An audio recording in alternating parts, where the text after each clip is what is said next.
Hey everybody, welcome. It is Sunday. Thank you for joining me for another daily vlog. I'm doing this with the camera on my iPad, so I can see myself.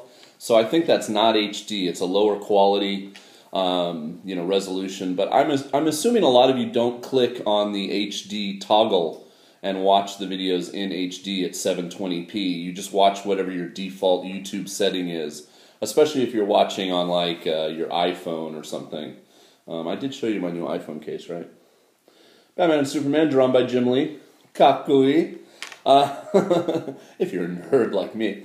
Okay, so today just quick observation. I thought I'd make my video about this today because I'm about to leave, go home. I have to do some grocery shopping, get home before sumo starts, watch sumo, tape sumo, post sumo, and then hopefully enjoy my Sunday evening. So I had somebody go, don't call it Romaji Bingo, So there, I do actually call it Alphabet Bingo on the sheet. I just thought I would show you. So this is the way I do it. I give them this sheet. They pick their 16 favorite. This is omoji. Omoji in Japanese. Omoji is capital letters, big letters. Komoji is, lowercase, small letters.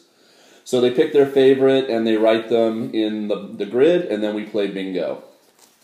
And actually today I had really young kids, like Rokusai, Nanasai, so 6 and 7 years old. So I didn't do the, here's 2 words, what letter's the same. I actually used these flashcards that my friend has at his school. And as you can see on one side, it just has the letter. And these are all shuffled, so some of them will be upside down. And on the other side, it has a picture. So gorilla is G, F is fish, D is dog. Some of them are a little strange. The strangest one is probably this one, which is X, and they use box to do X. Everything else, it's the first letter of that word.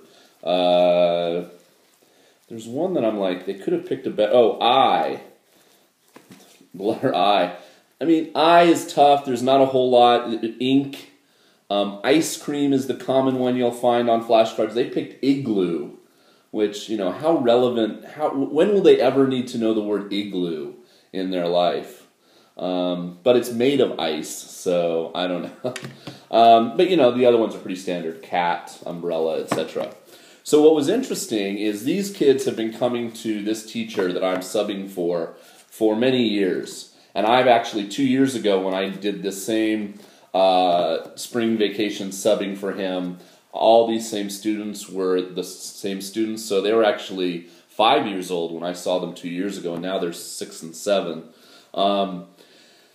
And so they've seen these cards lots. To practice ABC. Now I have on my iPad, I can't show you because I'm using it to film, I have some great games, apps to learn the alphabet where they use their finger to trace. One of them is like by Disney with Winnie the Pooh.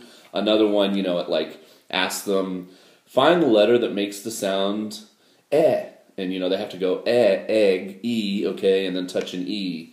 Or, find the letter B, and they just have to touch the letter B. And, I have lots of different apps to help them also learn the alphabet. But I wanted to use these to play the game. So when I first got these out, I'm like, okay, let's practice before we play the game so you know your alphabet. I would go like this, right? And they knew the names of the things. So then I'm like, okay, well, let's practice the letters. And what was interesting is when I turned it around, they didn't say A, they said apple. And they looked at this, and they didn't say V, they said violin, and etc. So they looked at S, and they said sock. And so it was weird. In this one, they said mouse. And I'm like, no, that's this one.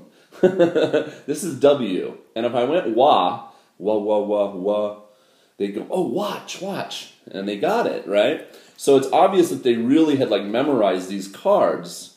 I'd be like, Jason, Japan, and they'd be like, no, jacket. And I'm like, yeah, okay, jacket.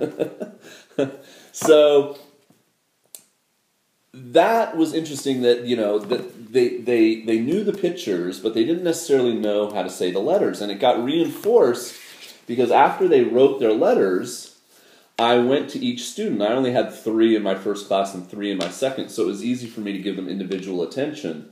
And I said, okay, let's review the letters you chose. Say them with me. So this one is, and if they wrote the letter A, most of them can do A, B, C because they're so common, right? But if it was like Z or H or J or G, I'd be like, okay, what's this one? And they'd be like, I'd be like, G, and they'd be like, G. I'd be like, what's this one? And they really didn't know the names of the letters. So it's hard. It's like, how do you go about teaching that? Some people will say you should take a phonics approach and teach the sound. Some people say, they should actually know the names of the letters.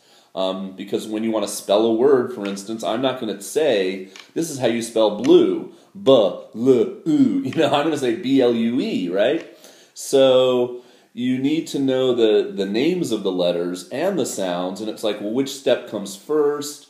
Do you have them, kind of go, G is for gorilla, gorilla.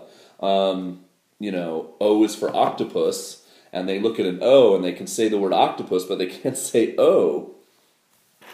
So it's hard to know how to approach that when, obviously they're brand new to it. And in school, in Japanese school, they don't get formally, officially introduced to the alphabet until 5th grade.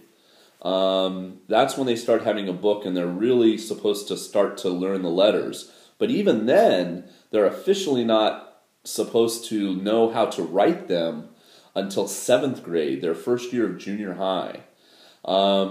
So, of course, it's really hard as an ALT to come up with activities and games when you're teaching at elementary school without using the alphabet. It's such a big part of it. So most kids get some alphabet from their ALT or in other English activities way before they're supposed to, quote unquote. But these kids are literally ichinensei. They're first graders in elementary school, and I was trying to do an alphabet activity with them. So it's certainly not reinforced by what they're getting at school. But they've been studying here at this language school for a while, so I was hoping they would be okay. And they were pretty good. They could all write their letters, especially because they're right down here, and they just had to copy the ones they liked into the boxes. They were fine with that, and when I held up the cards and we were playing the game and they had to mark an X out and get bingo, they were fine. So it was just interesting that they didn't necessarily, out of the A, B, C, D, E, F, G order, they didn't know the letters. Because we sang the alphabet song together before the game, and they all sang along perfect. But that's, something you can memorize, right? Because it's to a tune. So that was my interesting day today. Just have 2 classes. I'm done. It's about 12:30 now, and I'm going to drive back to my town. Like I said, I'm going to go grocery shopping. It's crazy in my grocery store, which is also a department store on Sundays, but I'm going to brave it. So I don't have to really leave my apartment tomorrow. Tomorrow's my day off, and I really do want to just crash out, watch sumo, make a video, sleep in, not leave my house. Oh, I do have to leave my house. You know what tomorrow is? It's payday. The 10th is when I get paid. So I do have to leave my house tomorrow, which is good for you guys, because if I didn't, I probably wouldn't shower, and that means I wouldn't make myself be on camera. But I do have to leave my house tomorrow, I just realized, to go to the bank. Every month I have to send money home to America to help my father and to pay some bills. So I have to leave my house tomorrow. So that means, I don't leave my house without showering. But sometimes I will stay in my house and not shower. That's probably TMI. That's probably too much information. Okay, peace. Happy Sunday. And I will see you soon. Bye.